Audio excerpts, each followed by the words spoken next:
Hello student, now we are starting with the next biomolecule, that is nucleic acid. In previous lectures we have discussed about three biomolecules. Which are these three biomolecules? Carbohydrates, lipids and proteins. Now we are going to study the next biomolecule, that is nucleic acid. Now here we are going to discuss the brief history of nucleic acid. In 1869, Swiss biochemist Friedrich Michel isolated intact nuclei from pus cell and analyzing chemical content that extracted substances rich in phosphate and nitrogen, which he was termed as nucleic acid. Here, Friedrich Michel termed that substance as nucleic acid. In 1944, Avery, MacLeod and McCarty expressed it as DNA and found as a genetic material by using bacterial DNA to transform the genetic material of other bacteria. So this is the history of nucleic acid. First, Friedrich Michel discovered this nucleic acid. The chemical DNA was first discovered in 1869, but its role in genetic inheritance was not demonstrated until 1943. In 1953, James Watson and Francis Crick, that is Watson and Crick, who gave the model of DNA which is one of the nucleic acid. There are two nucleic acid.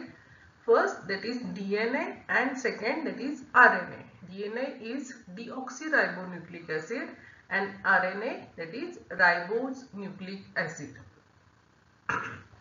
So this is all about the history of nucleic acid.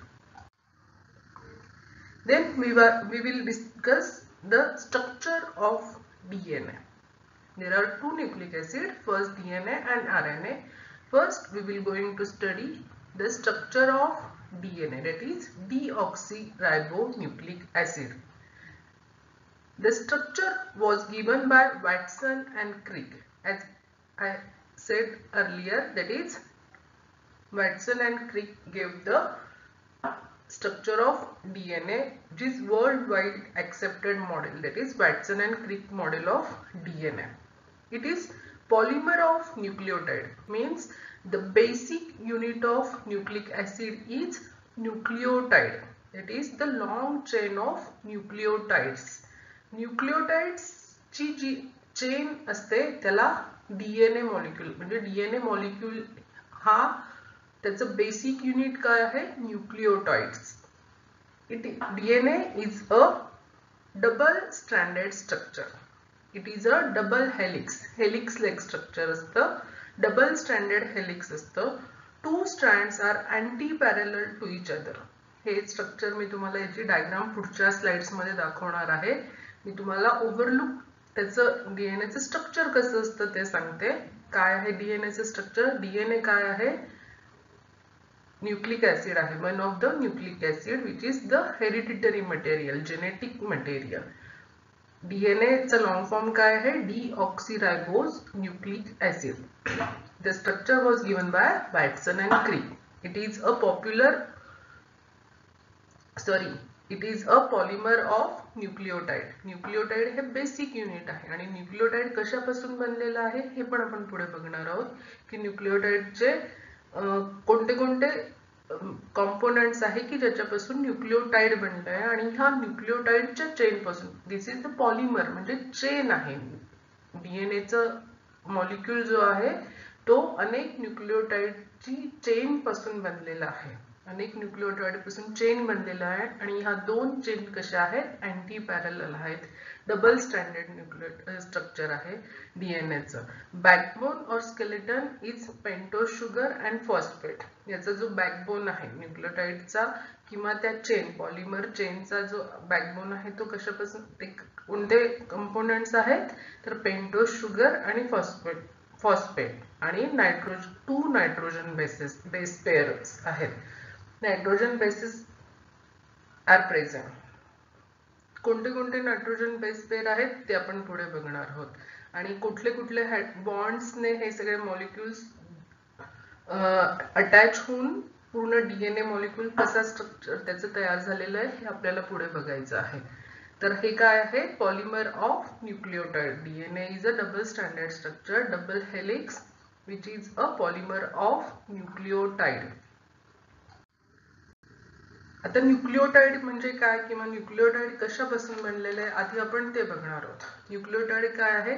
Basically nucleotide हे काय आहे? Micro molecule आहे. Nucleic acid DNA किंवा RNA काय आहे? Macro molecule आहे. पण ज्याच्यापासून हा डीएनए बनलेला आहे तो न्यूक्लियोटाइड कसा आहे? मायक्रो मॉलिक्यूल आहे. They are made up of 3 things, that is 3 components. First, pentose sugar, second, nitrogen bases, and third, that is phosphoric acid. These are the 3 elements की ज्याच्यापासून न्यूक्लियोटाइड बनलेला आहे. Pentose sugar is the first element. It is pentose sugar. Pentose sugar परत 2 टाइप्सचे आहे, रायबोज sugar आणि deoxyribose sugar. The second portion of the nucleotide is the sugar. Nucleotide कशापासून बनलेला आहे? Pentose sugar, nitrogen bases and phosphoric acid. त्यापैकी पहिला आपण काय बघतो आहे? Sugar that is pentose sugar. The difference is in between DNA and RNA is, in DNA the 5 carbon sugar is deoxyribose, while in RNA the 5 carbon sugar is ribose sugar. This gives genetic molecules their names.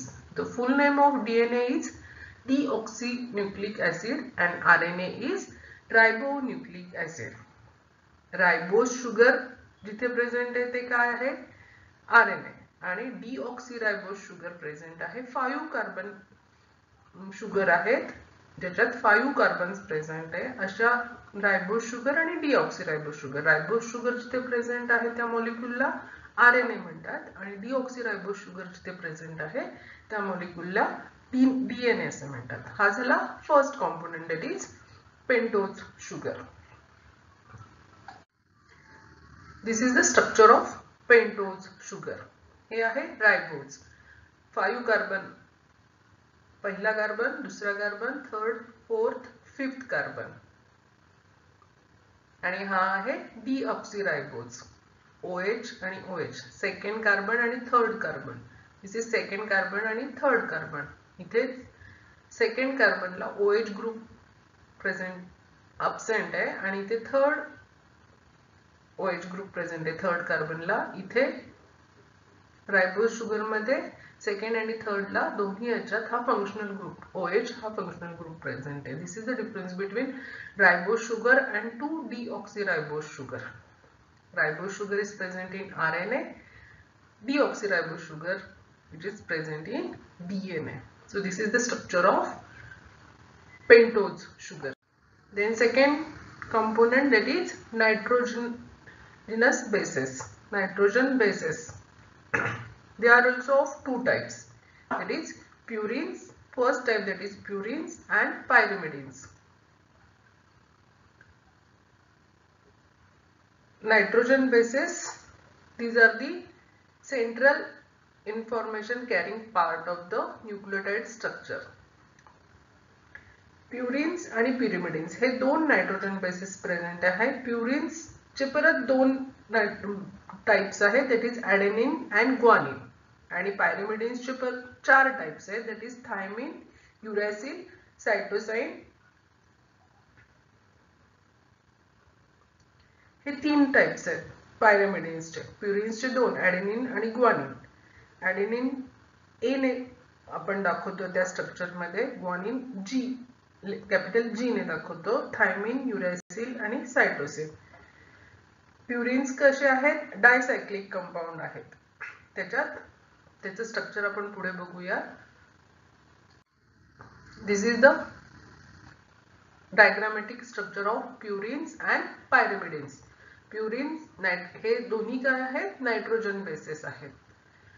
पहिलं काय component बघितलं आपण, sugar. Sugar दोन टाइप्सच्या, रायबोज sugar, डिऑक्सिरायबोज sugar. रायबोज sugar RNA मध्ये present असते, डिऑक्सिरायबोज sugar DNA मध्ये present असते. दुसरा कंपोनेंट आहे नायट्रोजन बेसेस. नायट्रोजन बेसेस दोन टाइप्सचे आहेत. कोणते, प्युरिन्स आणि पायरिमिडिन्स. हे स्ट्रक्चर दिलेलं आहे. प्युरिन्स कसे आहेत, डायसायक्लिक. हे जे आहेत हे कसे आहेत, डायसायक्लिक स्ट्रक्चर आहे. आणि पायरिमिडिन्स हे कसे आहेत, मोनोसायक्लिक. ही जी आहे ही सिंगल सायकल आपल्याला दिसते, दॅट इज मोनोसायक्लिक. प्युरिन्स परत दोन कोणते आहेत, ॲडेनिन अँड ग्वानिन. आणि पायरिमिडिन्स तीन कोणते आहेत, सायटोसाइन, युरॅसिल अँड थायमिन. हे तीन टाइप्सचे पायरिमिडिन्स प्रेझेंट आहेत. आता ते कशात कसे कसे प्रेझेंट आहेत ते आपण परत पुढे बघणार आहोत. पण न्यूक्लियोटाइड मध्ये हे तीन कंपोनेंट्स मेन आहेत. कोणते कोणते मी परत सांगते, नीट लक्षात ठेवा. Nucleotide is made up of pentose sugar, nitrogen bases and phosphoric acid. या तीन पासून न्यूक्लियोटाइड बनलेले आहेत. आणि न्यूक्लियोटाइडची चेन बनते कशासाठी, डीएनए बनवण्यासाठी किंवा आरएनए बनवण्यासाठी. डीएनए किंवा आरएनए ही न्यूक्लियोटाइडच्या चेन पासून बनलेला असतो हा molecule. So these are the nitrogen bases, purines and pyrimidines. Purines are dicyclic and pyrimidines are monocyclic. Purines कोणते कोणते आहे, adenine and guanine. And pyrimidines कोणते आहेत, cytosine and uracil and thymine. आता कोणते कोणते कशात प्रेझेंट आहे ते आपण पुढे बघणार आहोत. थर्ड कंपोनेंट आहे फॉस्फरिक ऍसिड किंवा फॉस्फेट ग्रुप. थर्ड कंपोनेंट कोणता आहे, फॉस्फेट ग्रुप आहे. Phosphate group that is P, which stand P. आता पूर्ण the last part of nucleotide structure, the phosphate group is probably familiar from another important molecule, that is ATP, adenosine triphosphate, that is ATP. Adenosine triphosphate or ATP is the energy molecule that most life on earth relies upon to store and transfer energy between reactions. So third group कोणता आहे, phosphate molecule. त्याची diagram मी पुढे तुम्हाला दाखवते. So this is the phosphoric acid. This is the phosphate molecule. आणि हे पूर्ण structure कसलं आहे, फॉस्फोरिक ऍसिड. आणि या तीनही स्ट्रक्चर पासून हा न्यूक्लियोटाइडचं स्ट्रक्चर बनलाय. This is pentose sugar. Pentose शुगरच्या फर्स्ट कार्बन ॲटमला नायट्रोजन बेसेस अटॅच झालेले असतात आणि फोर्थ कार्बन ॲटमला फॉस्फेट ग्रुप अटॅच झालेला असतो. हा फिफ्थ कार्बन ॲटमला. First carbon, second carbon, third, fourth आणि हा fifth. This is the structure of nucleotide. आता न्यूक्लियोटाइड आणि न्यूक्लियोसाइड याच्यामधला काय फरक आहे मी ते तुम्हाला सांगते. This is the structure of nucleotide. Means pentose sugar plus nitrogen bases plus phosphate group is equal to nucleotide. आणि न्यूक्लियोसाइड कशाला म्हणायचं, pentose sugar plus nitrogen bases. म्हणजे फक्त हे एवढं जे स्ट्रक्चर आहे याला काय म्हणतात, nucleoside. So this is the structure of nucleotide. न्यूक्लियोटाइडचं स्ट्रक्चर आहे pentose sugar, nitrogen bases and phosphate group. आणि हा सिंगल न्यूक्लियोटाइड आहे आणि ह्या अनेक हे न्यूक्लियोटाइड्सची ही अशी चेन बनते to form nucleic acid structure. हा एक न्यूक्लियोटाइड, हा एक न्यूक्लियोटाइड, हा एक न्यूक्लियोटाइड. आणि हे सगळे जे आहेत न्यूक्लियोटाइड्स, हा एक न्यूक्लियोटाइड ह्या दुसऱ्या न्यूक्लियोटाइडला अटॅच झालाय बाय फॉस्फोडायस्टर बॉन्ड. एक न्यूक्लियोटाइड दुसऱ्या न्यूक्लियोटाइडला फॉस्फोडायस्टर बॉन्डने अटॅच झालेला आहे. आलं लक्षात? पहिला बॉन्ड आपण इथे बघितला ही चेन तयार करण्यासाठी, म्हणजे एक न्यूक्लियोटाइड्स अनेक न्यूक्लियोटाइड्सची ही चेन तयार होते आणि ही चेन डीएनए मॉलिक्यूल तयार करते. ही एक चेन डीएनए मॉलिक्यूल कसं आहे? Double stranded. This is one strand and another anti parallel another strand. म्हणजे ही एक चेन आणि त्याला अँटी पॅरलल जाणारी दुसरी चेन, जी आपण पुढच्या डायग्राम मध्ये बघणार आहोत. या डायग्राम मध्ये तुम्हाला लक्षात काय घ्यायचं आहे? न्यूक्लियोटाइडचं स्ट्रक्चर. न्यूक्लियोटाइड काय आहे? Basic unit of DNA molecule or nucleic acid molecule. Nucleic ऍसिडचं बेसिक युनिट आहे न्यूक्लियोटाइड. न्यूक्लिक ऍसिडचं न्यूक्लियोटाइड कशापासून बनलेलं आहे? Pentose sugar, nitrogen bases or nitrogen base pair आणि फॉस्फेट ग्रुप या 3 कॉम्पोनंट पासून न्यूक्लियोटाइड बनला आहे आणि अनेक न्यूक्लियोटाइडच्या चेन पासून डीएनए किंवा आरएनए मॉलिक्यूल तयार झालेला असतो. Now we are going to discuss the actual structure of DNA molecule, that is structure of DNA molecule. The structure was given by Watson and Crick. It is a polymer of nucleotide. It is double stranded helical structure. DNA molecule कसं आहे? Double stranded helical structure आहे, double helix structure आहे. 2 strands are anti parallel to each other. दोन्ही जे strands आहेत, एक जर वर जात असेल तर दुसरा स्ट्रँड कसा असतो? खालच्या बाजूने जात असतो. That is the anti parallel structure. The backbone or skeleton is pentose sugar. 2 nitrogen base pairs or 2 nitrogen base pairs are there. 2 nitrogen bases कोणते आहेत? Purines and pyrimidine. Nitrogen base pair following base pair rule, that is adenine bonds with thymine. म्हणजे purine आणि pyrimidines मध्ये hydrogen bond असतो, ते मी तुम्हाला पुढे दाखवते. आणि ते बेस पेअर एकमेकांशी बॉन्ड होतात किंवा ते बेस पेअर रूल फॉलो करतात. बेस पेअर रूल काय आहे? प्युरिन्स बॉन्ड्स विथ पेरिमिडिन्स. त्यात पण प्युरिन ॲडेनिन आणि थायमिन यांच्यात बॉन्डिंग असतं आणि ग्वानिन आणि सायटोसिन यांच्यात बॉन्डिंग असतं. आता आपण पुढे त्याचं हे बघणार आहोत, स्ट्रक्चर त्याचं कसं आहे ते बघणार आहोत. This is the diagrammatical representation of DNA molecule. हे जे दाखवलेले आहेत हे काय आहेत? हे दोन्ही स्ट्रँड्स आहेत की एक पोलॅरिटी त्याची दाखवत आहे तिथे बघा. 5' या बाजूला हा स्ट्रँड असा रन होऊन आणि त्याची इकडची पोलॅरिटी काय? 3'.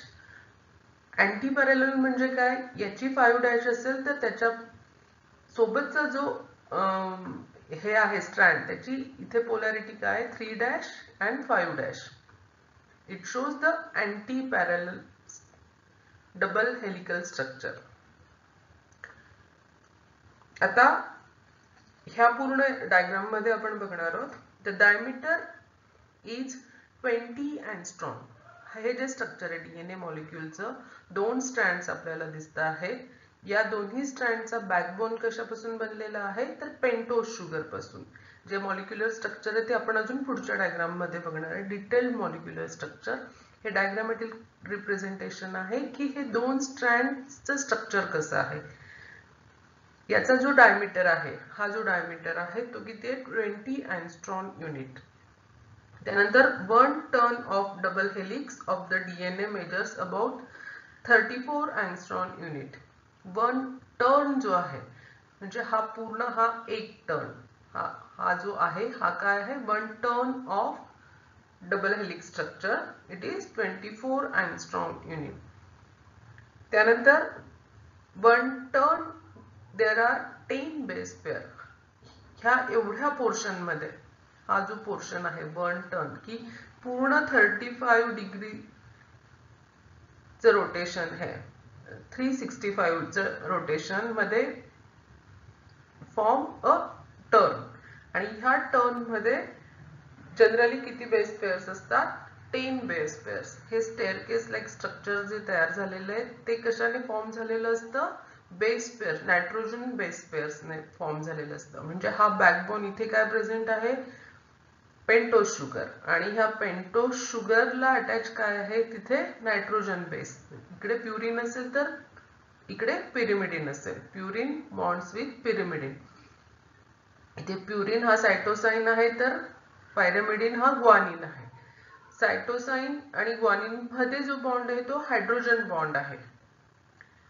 इथे मी तुम्हाला मागच्या याच्यात सांगितलं होतं की इथे पेंटोज शुगर आहे. पेंटोज शुगरला अटॅच काय असतात, फॉस्फरिक ऍसिड एका बाजूला 5th कार्बन ॲटमला, आणि 1st कार्बन ॲटमला काय आहे इथे, नायट्रोजन बेस. आणि 2 न्यूक्लियोटाइड हे फॉस्फोडायस्टर बॉन्डने अटॅच झालेले आहे. पेंटोज शुगर आणि नायट्रोजन बेस नायट्रोजन बेस मध्ये कोणता बॉन्ड आहे, ग्लायकोसाइडिक बॉन्ड आहे. आणि 2 नायट्रोजन बेस मध्ये जो बॉन्ड आहे तो हायड्रोजन बॉन्ड आहे. असे 3 बॉन्ड प्रेझेंट असतात. डीएनए मॉलिक्यूल फॉर्म होण्यासाठी 3 बॉन्ड्स तयार झालेले असतात, हायड्रोजन बॉन्ड, ग्लायकोसाइडिक बॉन्ड आणि फॉस्फोडायस्टर बॉन्ड. हा बॅकबोन कशाने बनलेला आहे, पेंटोज शुगरने. पेंटोज शुगरच्या 1st कार्बन ॲटमला काय प्रेझेंट असतं, नायट्रोजन बेस, आणि 5th कार्बन ॲटमला काय प्रेझेंट असतं, फॉस्फरिक ऍसिड. आपण आता त्याचं स्ट्रक्चर बघतो की त्याचं डायमीटर 220 अँगस्ट्रॉम युनिट, त्याच्यानंतर त्याचं 1 टर्न जी आहे ते 334 अँगस्ट्रॉम युनिट. या एका टर्न मध्ये किती बेस पेअर आहेत, हे स्टेअर केस लाईक स्ट्रक्चर जे आहे ते काय आहे, बेस पेअर बॉन्ड झालेले आहेत. म्हणजे ह्या एका पॉलिमर किंवा न्यूक्लियोटाइडने बनलेली चेन आणि ही दुसरी न्यूक्लियोटाइडने बनलेली चेन, त्याचे हे जे बेस पेअर आहे हे हायड्रोजन बॉन्डने ते अटॅच झालेले असतात to form a staircase like structure. Staircase like structure. आणि ह्या एका टर्न मध्ये 365 चा अँगल तयार ज्या याच्यात होतो दॅट इज द 1 टर्न. आणि ह्या एका याच्यामध्ये 10 base pairs generally Watson and क्रिकच्या मॉडेलमध्ये बनलेला आहे. The gap between 2 consecutive base pair is 3.5 angstrom unit. आता हे जे कॉन्झिक्युटिव्ह लगतचे जे नायट्रोजन बेस पेअर्स आहेत, ही एक नायट्रोजन बेस पेअर आणि हा एक नायट्रोजन बेस पेअर, यातलं हे जे डिस्टन्स आहे ती किती आहे, 3.5 angstrom unit. The two complementary polynucleotide chain of DNA are held together by a weak hydrogen bond. ही एक polynucleotide chain आहे आणि ही दुसरी polynucleotide chain आहेत, आणि they are held together by the weak hydrogen bond. Means this cytosine आणि हा guanine याच्यामध्ये हे जे आहेत हे काय आहे, सायटोसाइन आणि ग्वानिन मध्ये नेहमी 3 हायड्रोजन बॉन्ड्स प्रेझेंट असतात, आणि थायमिन आणि ॲडेनिन किंवा ॲडेनिन अँड थायमिन याच्यामध्ये 2 हायड्रोजन बॉन्ड्स प्रेझेंट असतात. हायड्रोजन बॉन्ड, ग्लायकोसाइडिक बॉन्ड, आणि इथे जो असतो तो फॉस्फोडायस्टर बॉन्ड. तर 2 ह्या ज्या पॉलिन्यूक्लियोटाइड चेन्स आहेत त्या कशाने अटॅच झालेल्या आहेत, तर या वीक हायड्रोजन बॉन्डने अटॅच झालेले असतात. So this is the structure of Watson and Crick, structure of DNA by Watson and Crick model. कळालं सगळ्यांना? DNA is made up of double helix or double stranded structure which is helical, that is spiral. This is the helical structure. आपण अशा spiral स्टेअरकेसेस बघितलेले असतात की दोन्ही जे strands आहेत ते कसे गेलेले आहेत, पण अँटी पॅरलल. अँटी पॅरलल कसे, 3 पोलॅरिटी आणि 5 डॅश पोलॅरिटी. त्याच्या लगतचा जो स्ट्रँड आहे त्याची 5 डॅश पोलॅरिटी आणि 3 dash polarity. So these are the anti parallel strands. त्यानंतर हा बॅकबोन कशाने बनलेला आहे, पेंटोज शुगरने.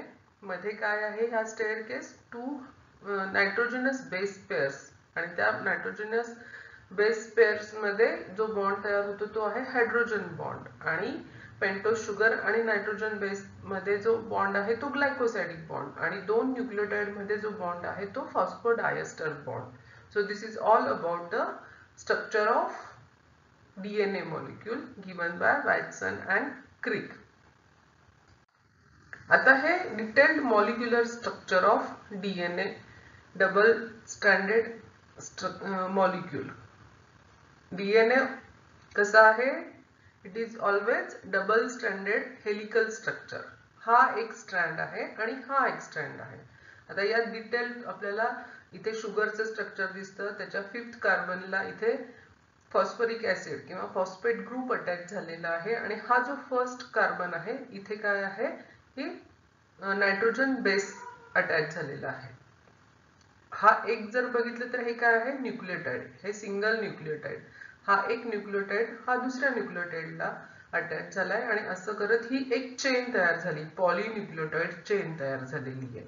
याची पोलॅरिटी कशी आहे? हा 5' कारण की हा 5 कार्बनला अटॅच झालेला फॉस्फेट ग्रुप आहे. हा 5' आणि हा 3rd कार्बनला फ्री आहे तर हे 3'.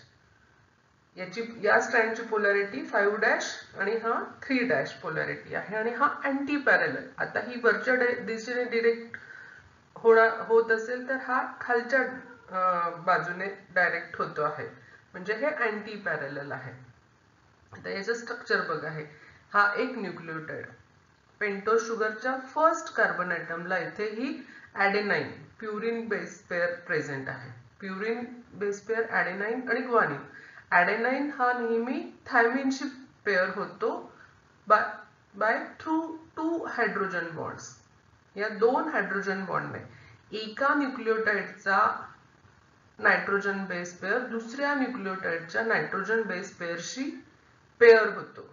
नायट्रोजन बेसशी पेअर होतो बाय हायड्रोजन बॉन्ड. ॲडेनिन आणि थायमिन मध्ये जर बेस पेअरिंग झालं तर ते डबल हायड्रोजन बॉन्ड असतो आणि ग्वानिन आणि सायटोसाइन मध्ये पेअरिंग होतं ते तिथे ट्रिपल हायड्रोजन बॉन्ड असतो. आणि हा हायड्रोजन बॉन्ड बाइंड्स दी 2 न्यूक्लियोटाइड चेन. जे 2 न्यूक्लियोटाइड चेन मध्ये जे बॉन्ड्स किंवा जे बॉन्ड्स तयार होतात ते कोणते आहे? हायड्रोजन बॉन्ड्स आहेत. पेंटोज शुगर आणि नायट्रोजन बेस मध्ये जो बॉन्ड तयार होतो हा जो बॉन्ड आहे हा आहे ग्लायकोसाइडिक बॉन्ड आणि हा एक न्यूक्लियोटाइड आणि हा दुसरा न्यूक्लियोटाइड यात जो बॉन्ड तयार होतो हा फॉस्फोडायस्टर बॉन्ड. आलं लक्षात? हे वरच्या दिशेने डिरेक्ट होत असेल तर हा दुसरा अँटी पॅरलल डिरेक्ट होतो खालच्या दिशेने आणि ते अँटी पॅरलल होतात स्पायरली. ऍट अ टाइम ते असे स्पायरली. हे एक स्ट्रक्चर अजून त्याचं मॉलिक्युलर स्ट्रक्चर दिलेलं आहे की बेस पेअर रूल काय आहे? बेस पेअर रूल हे काय करतं? हे DNA molecule bases pair following base pair rule. Base pair rule काय आहे? Adenine combines with or bonds with thymine with double hydrogen bond and guanine bonds with cytosine with triple hydrogen bond. So this is the base pair rule. So this is the structure of DNA molecule. काय आहे DNA molecule चे structure? DNA molecule कोणी propose केलेला आहे? हे structure कोणी दिलेलं आहे? The structure was given by Watson and Crick. It is polymer of nucleotide. न्यूक्लियोटाइडची चेन आहे हे and it is double stranded helical structure. Two strands are anti parallel to each other. This direction shows anti parallel structure of double strand structure. Backbone or skeleton of pentose sugar. Backbone is pentose sugar. हे काय आहे? ह्या एका चेनचं backbone काय आहे? This is the pentose sugar. हा दुसरा nucleotide चेनचं structure backbone is pentose sugar आणि फॉस्फेट ग्रुप. आणि हे कसे गेलेले आहेत? अँटी पॅरलल ते अटॅच झालेले आहेत. So this is the structure of DNA molecule. Now we are going to discuss the next nucleic acid, that is RNA, ribonucleic acid. Ribonucleic acid is an important biological macromolecule that is present in all biological cells. This is the introductory part of RNA. RNA or ribonucleic acid is a polymer of nucleotides that is made up of ribose sugar, phosphate and bases such as adenine, nitrogen bases such as adenine, guanine, cytosine and uracil. Here the difference is uracil. In case of DNA molecule, thymine is present. Here uracil, thymine is replaced by uracil. Purine and pyrimidine bases, that is adenine, guanine, cytosine and uracil are present. It plays a crucial role in gene expression by acting as the intermediate between the genetic information encoded between DNA and proteins. Actually, RNA is helpful for, or it is used in protein synthesis. त्याचा main function काय, protein synthesis मध्ये RNA मदत करतं. वेगवेगळ्या टाइप्सचे जे RNA आहे हे protein सिंथेसिसच्या process मध्ये वेगवेगळे फंक्शन्स प्ले करतात वेगवेगळे RNA. So this is the introductory part. This is the structure of RNA molecule. आपण RNA molecule हा comparatively study करू with DNA molecule. This is the single stranded RNA molecule. This is the first difference between DNA and RNA molecule. DNA is a double stranded helical structure. RNA is a helical structure, but it is single stranded structure. There are some exceptional cases are also there in which RNA is double stranded, but normally RNA is a single stranded structure. त्यामुळे काय होणार आहे, DNA मध्ये हे double standard structure असल्यामुळे इथे base pairs तयार झालेले आहेत. या एका स्ट्रँडची base nitrogen base pairs with another nitrogen base of another strand. या ठिकाणी पेअरिंग आपल्याला आढळून येत नाही. नायट्रोजन बेस कोणते कोणते प्रेझेंट आहे इथे, सायटोसाइन, ग्वानिन, adenine and uracil. हे 4 टाइप्सचे nitrogen bases are present in case of RNA, whereas in DNA thymine, adenine, guanine and cytosine. हे 4 टाइप्सचे nitrogen bases are present. 2 types purines and 2 types of pyrimidines. आणि या ठिकाणी main difference जो आहे तो आहे base pairing. Base pair rule इथे follow होतो डीएनए मध्ये. या ठिकाणी त्याची गरज आहे का, कारण की हे सिंगल स्ट्रँड आहे. इथे हे बेस पेअर इथे सिंगली प्रेझेंट असतात, त्यांचं दुसऱ्या नायट्रोजन बेसशी पेअरिंग होत नाही. This is the main difference between these two molecules, RNA and DNA.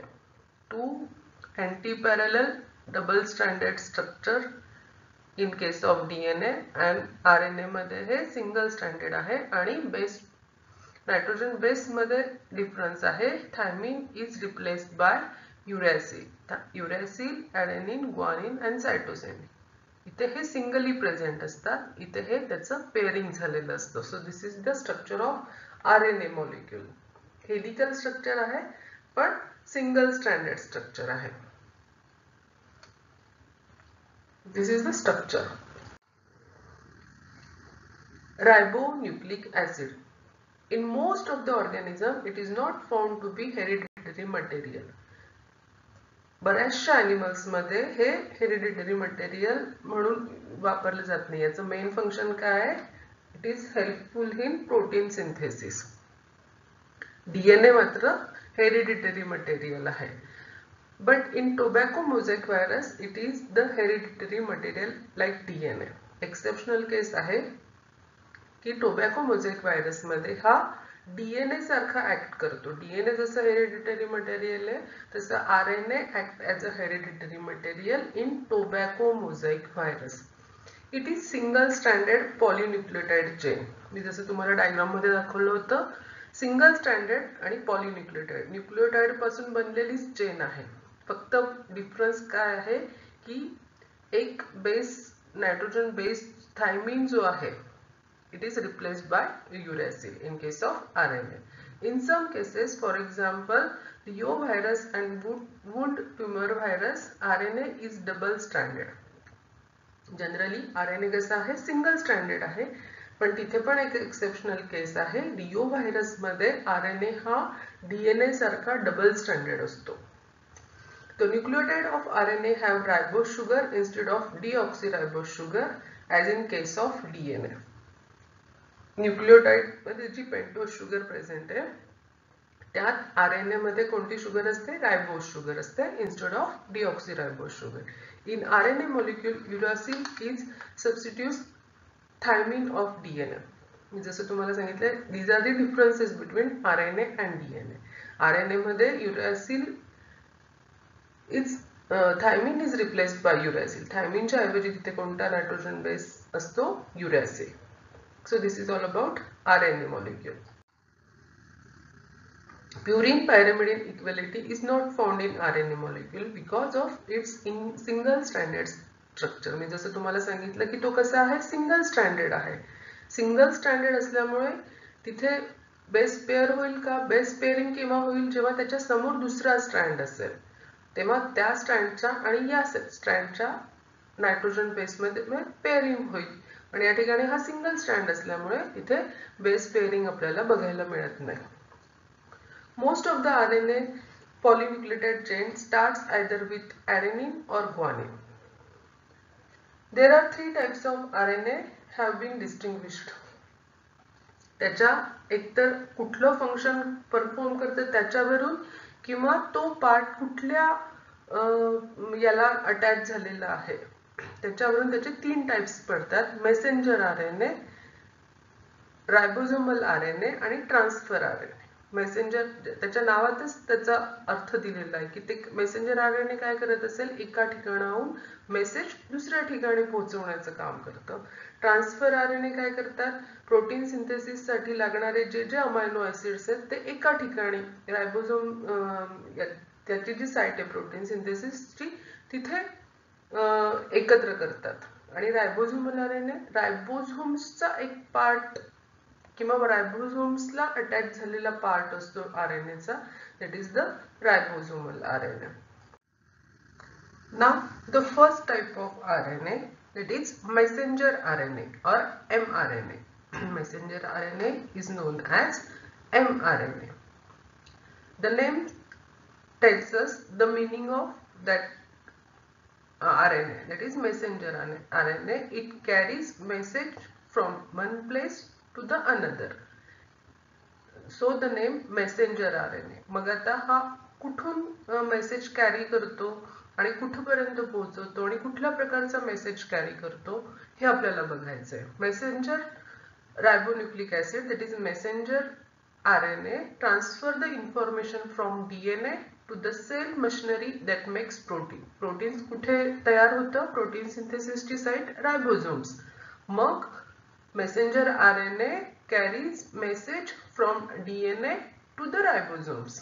Messenger RNA मध्ये म्हणजे काय होत असतं की sorry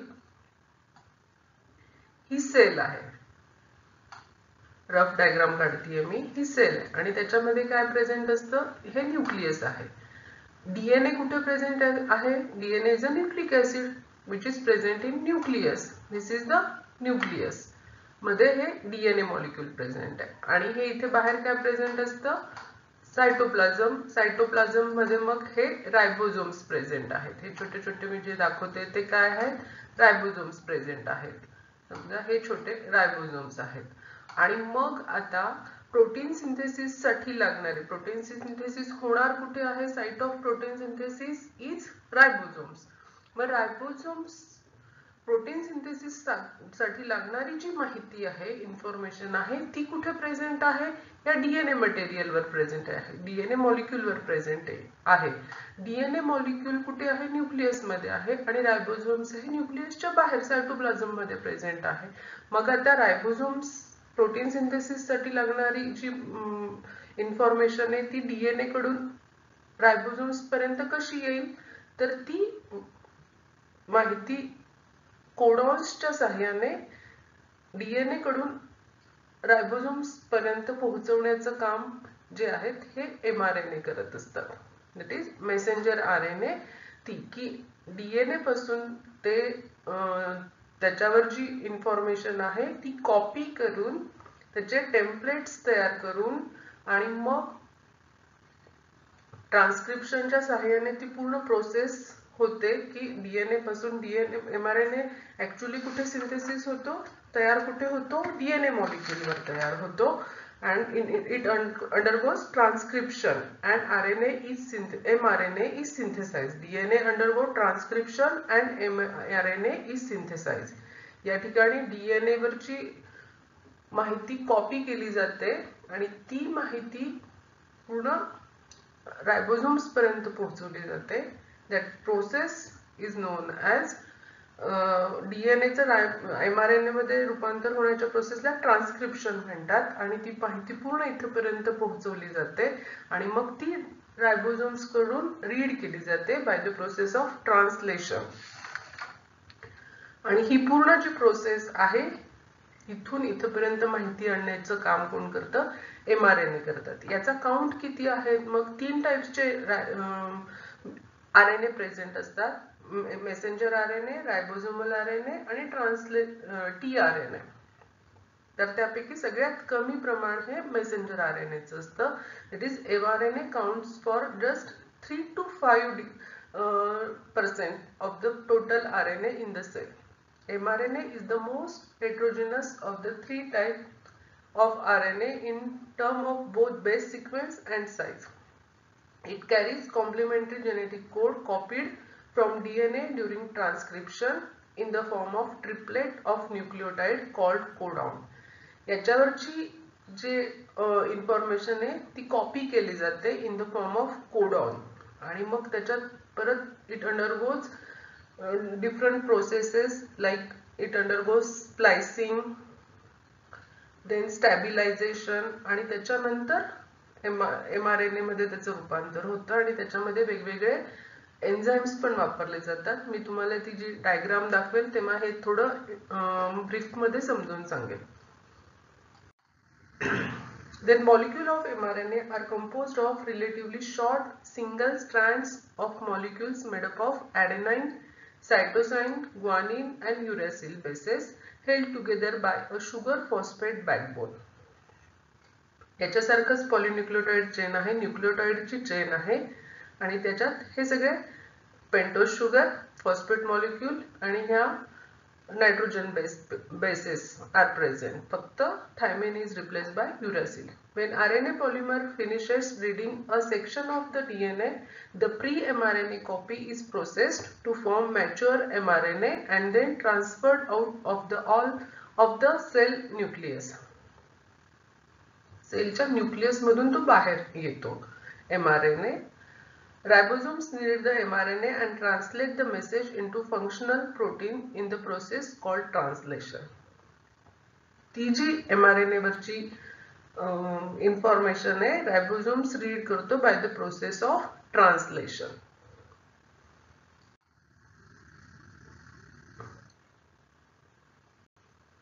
Depending on the newly synthesized protein structure and functions, it will be further modified by the cell, exported to the extracellular space or will remain inside the cell.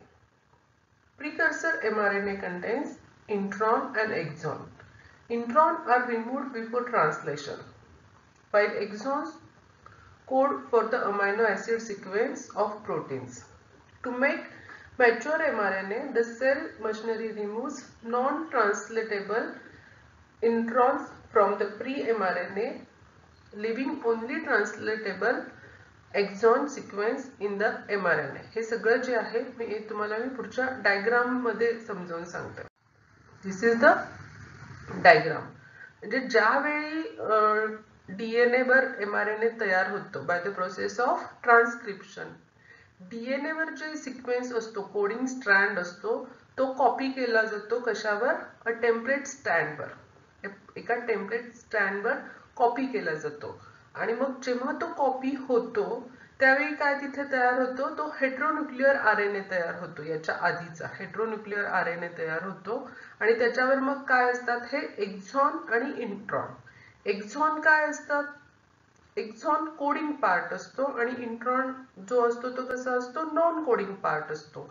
मग आपल्याला ती information सगळी एका ठिकाणी पाहिजे आहे, तर मग हे इंट्रॉन रिमूव्ह केले पाहिजे. म्हणजे एक्झॉन काय आहे, कोडिंग पार्ट आहे. डीएनए वरची कॉपी केलेली कोड याच्यावर आहे, एक्झॉन पोर्शन वर आहे.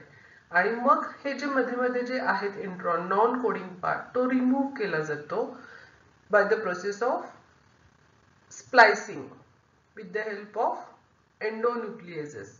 म्हणजे तिथे एन्झाईम्सचा वापर केला जातो आणि मग तिथे स्प्लायसिंग होतं, याचं स्प्लायसिंग होतं. आणि हे सगळे जे एक्झॉन आहेत ते इंट्रॉन काढून टाकून एक्झॉन सगळे एका ठिकाणी एकत्र करतात by the process of ligases, by the enzyme ligases. आणि हा जो तयार होतो तो काय असतो, हायली, म्हणजे सगळे इंट्रॉन एका ठिकाणी आल्यावर तो जो हे तयार झालेला असतो तो कसा असतो, it is highly unstable molecule तयार झालेला असतो. सगळे एक्झॉन एका ठिकाणी जवळ लावल्यावर, इंट्रॉन काढून टाकले आणि हे एक्झॉन सगळे एका ठिकाणी आल्यावर तो कसा असतो, हायली अनस्टेबल मॉलिक्यूल तयार झालेला असतो. आणि त्याच्या स्टॅबिलायझेशन साठी काय असतं, हे कॅप लावले जातात त्याच्या बाजूने 5 एंडला आणि 3 एंडला. हे मिथायलेटेड व्हॅनाईन आणि इकडे टेल पार्टला पॉलीअडेनाईन टेल लावली जाते. कशासाठी, तर तो मॉलिक्यूल स्टेबल करण्यासाठी, स्टॅबिलायझेशनची प्रोसेस होते. आणि मग त्याच्यानंतर काय तयार होतो, हा mRNA तयार होतो, मॅच्युअर्ड mRNA तयार होतो, की ज्याच्यामध्ये हे जे आहे इथे काय असतात, प्रोटीन कोडिंग रिजन असतो. जी इन्फॉर्मेशन किंवा जे प्रोटीन सिंथेसिस साठी लागणारी जी मेन इन्फॉर्मेशन ती इथे प्रेझेंट असते. आणि हा कसा रीड केला जातो, 5 एंड टू 3 एंड. ही काय आहे, टेल रिजन आहे आणि हा कॅप रिजन आहे. मिथायलेटेड ग्वानाईन कॅप इथे असते आणि हा काय आहे, स्टार्ट कोडॉन या ठिकाणी 5' एंडला, आणि हा काय असतो, स्टॉप कोडॉन असतो. This is the protein coding region. So this is the structure of mRNA. आणि mRNA कसा फायनली तयार होतो, डीएनए वर त्याची स्टार्ट होते. डीएनए वर by the process of transcription DNA is converted into mRNA. आणि डीएनए वरची जी इन्फॉर्मेशन आहे ती त्याच्यावर कॉपी होते आणि ती कॉपी झालेली इन्फॉर्मेशन घेऊन स्टॅबिलाइज होऊन हा mRNA तयार होतो. आणि हा मग नंतर सेलच्या बाहेर येऊन रायबोझोम पर्यंत जातो आणि रायबोझोम कडून याची जी इन्फॉर्मेशन आहे ती ट्रान्सलेट केली जाते रायबोझोम कडून. So this is all about the mRNA. mRNA चं मेन फंक्शन काय, इट कॅरीज मेसेज और information from DNA to ribosomes. कशासाठीची, प्रोटीन सिंथेसिस साठीची. Then next, that is the ribosomal RNA or rRNA. rRNA are found in the ribosomes and account for 80% of the total RNA present in the cell. याची संख्या कशी असते, जास्त. याचं प्रमाण, rRNA चं प्रमाण हे कसं असतं, जास्त असतं. रायबोझोम्स वर प्रेझेंट आहे म्हटल्यावर हे कुठे प्रेझेंट असतं, सायटोप्लाझम मध्ये. Ribosomes are composed of a large subunit called the 50S and a small subunit called the 30S, each of which is made up of its own specific RNA molecule. Different RNAs present in the ribosomes include small rRNAs and large rRNAs, which belong to the small and large subunit of the ribosome respectively. This is the structure of ribosomes, and a small part is known as ribosomal RNA. Ribosome वर छोटासा part attach झालेला असतो, that is the ribosomal RNA. rRNA form 50 to 60% part of the ribosomes. It accounts almost 80% of the cellular RNA. It is synthesized in nucleus. It gets coiled here and there due to the intra-chain complementary base pairing. So this is all about RNA. RNA ची फार काही जास्त information नाहीये किंवा त्याची जास्त माहिती नाहीये. rRNAs combine with proteins and enzymes in the cytoplasm to form ribosomes, which act as the site of protein synthesis. These complex structure travel along the mRNA molecule during translation and facilitate the assembly of amino acid to form a polypeptide chain. They interact with tRNAs and other molecules that are crucial to protein synthesis. The next type of RNA is transfer RNA or tRNA. tRNA is the smallest of three types of RNA, possessing around 75 to 95 nucleotides. It is going to help in transfer of amino acids from cytoplasm to site of protein synthesis, that is ribosomes. That's why the name transfer RNA or tRNA. It is also known as sRNA, that is soluble RNA. It is smallest, consisting of 75 to 95 nucleotides. tRNAs are an essential component of translation where their main function is the transfer of amino acids during protein synthesis. Therefore, they are called transfer RNA. tRNA also act as adapters in the translation of the genetic sequence of mRNA into proteins. Thus, they are also called adapter molecule. tRNA चा main function काय आहे? Transfer of amino acids from cytoplasm to site of protein synthesis, that is ribosomes. Amino acids जे cytoplasm मध्ये विखुरलेले असतात ते गोळा करून रायबोसोम्स पर्यंत पोहोचवण्याचं काम, ट्रान्सपोर्टचं काम कोण करतं? हे tRNA. It is the diagram of tRNA. tRNA, that is transfer RNA. Clover leaf model. This is the clover leaf model of tRNA. Clover leaf like structure आहे, that's why the name clover leaf model. आता हे जे आहे हे कसं आहे, याचे हे 3 लूप्स मेन प्रेझेंट आहेत. ऍक्च्युअली 4 साइट्स इम्पॉर्टंट साइट्स आहे. हा 3' एंड आणि हा 5' एंड. जेव्हा पण आपण RNA रीड करतो तो 5' to 3' असं आपण रीड करत असतो. हे मी मागेच सांगितलं mRNA आपण जेव्हा बघितलं तेव्हा. तर this is the structure of clover leaf model. त्यातली पहिली जी आहे towards the 3' end हे लूप लाइक स्ट्रक्चर आहे. T लूप हे अँटीकोडॉन लूप आहे आणि हे D लूप आहे. त्यापैकी आता पहिल्यांदा आपण बघूया अँटीकोडॉन लूप. हा जो आहे हा काय आहे? mRNA. जेव्हा mRNA तिथून न्यूक्लियस मधून रिलीज होऊन तो कुठे येतो? tRNA जवळ येतो. mRNA वर काय आहे? Information in the form of codon. Codon triplet form मध्ये असतात. फॉर एक्झाम्पल आता इथे हे जे कोडॉन आहे हे कोणते आहेत? U, A आणि हा C. तर हा कोडॉन इथे रीड केला जाईल या लूप थ्रू आणि याचे अँटीकोडॉन कोणते होणार असणार आहेत? मग U चा A युरॅसिल, त्याचा हे काय अँटीकोडॉन हे काय असणार आहे? A चा U आणि C चा G. म्हणजे याच्यावर जे कोडॉन प्रेझेंट आहे त्याचे अँटीकोडॉन इथे हे रीड केले जातील. That's why this loop is known as anticodon loop. Anticodon loop की mRNA जेव्हा इथे येतो with information in the form of codon. DNA पासून इन्फॉर्मेशन घेऊन तो इथे येतो. कसली इन्फॉर्मेशन? प्रोटीन सिंथेसिस साठी लागणारी जी इन्फॉर्मेशन आहे ती कोडॉनच्या स्वरूपात तो इथे घेऊन येतो. आणि कोडॉन कसे? ट्रिपलेट फॉर्म मध्ये UAC किंवा AUC असेल तर A असेल तर इथे त्याचं हे काय? U युरॅसिल चा युरॅसिलचा अँटीकोडॉन इथे A चा U, C चा G. हे अँटीकोडॉन इथे रीड तयार होतात. That's why the loop is known as anticodon loop. Then this is T loop. T loop or ribosomal recognition or and binding site. T loop is a, इथे काय होतं, ribosomes recognise होतात and ribosomes इथे bind केले जातात. That's why it is also known as it is T loop. या ठिकाणी main काय होत असतं की रायबोझोम रिकग्नाइज होतात आणि बाइंड होतात.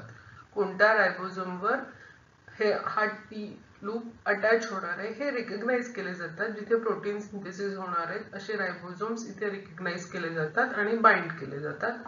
आणि त्याच्या अपोजिटला म्हणजे 5' एंडला हे जे लूप आहे हे आहे D loop. D loop is also known as DIHU loop. DIHU loop means dihydrouracil loop. Dihydrouracil loop याला म्हटलं जातं. या ठिकाणी काय केलं जातं, अमायनो ऍसिड जे आहेत ते आयडेंटिफाय केले जातात आणि अमायनो ऍसिड रिकग्नाइज केले जातात या डी लूपला. या ठिकाणी फक्त अमायनो ऍसिड आयडेंटिफिकेशन होतं आणि रिकग्निशन होतं, पण अमायनो ऍसिड मात्र या ठिकाणी बाइंड होतात. अमायनो ऍसिड बाइंडिंग साइट जी आहे ती या 3' च्या वर, हे जरा लॉंग आहे आणि हे शॉर्ट आहे. तर या ठिकाणी अमायनो ऍसिड हे जे आहे हे अमायनो ऍसिड इथे बाइंड होतात. So this is the structure of tRNA, transfer RNA. Transfer RNAचं मेन फंक्शन काय आहे? It help in transfer of amino acid from cytoplasm to site of protein synthesis. Protein synthesis कुठे होत असतं? Ribosomes मध्ये. Amino acid सगळे इथे identification होतं, त्याचं रिकग्निशन होतं, बाइंड होतात अमायनो ऍसिड्स इथे आणि ते रायबोझोम्स पर्यंत ह्या लूप थ्रू तिथपर्यंत पोहोचवले जातात. इथे काय होतं, या लूपला अँटीकोडॉन्स तयार होतात. mRNA वर जे कोडॉन्स असतात त्याचं रिडिंग होऊन इथे अँटीकोडॉन्स तयार होतात. That's why it is known as anticodon loop. So this is all about tRNA. Each of the 20 amino acids has a specific tRNA that binds with it and transfer it to the growing polypeptide chain. tRNA have a clover leaf structure which is stabilized by strong hydrogen bond between the nucleotide. आपण जे clover leaf model बघितलं ते tRNA चं कोणतं model आहे? Clover leaf. Clover leaf like structure आहे, that's why the name clover leaf. They normally contain some unusual bases in the addition to the usual 4 which are formed by methylation of the usual bases. Methyl guanine and methyl cytosine are 2 examples of methylated base. So this is all about the tRNA, types of RNA. ह्या तीनही RNA च्या diagrams एका slide वर आहेत. This is messenger RNA, this is ribosomal RNA and this is tRNA, that is transfer RNA. Messenger RNA चं काम काय आहे की message, it carries message or information from DNA to the ribosome, protein synthesis site, that is ribosome. Ribosomal RNA, part of ribosome. It is a small part of ribosome. And tRNA, it transfer amino acid to the protein synthesis. So this is all about the nucleic acid. Thanks.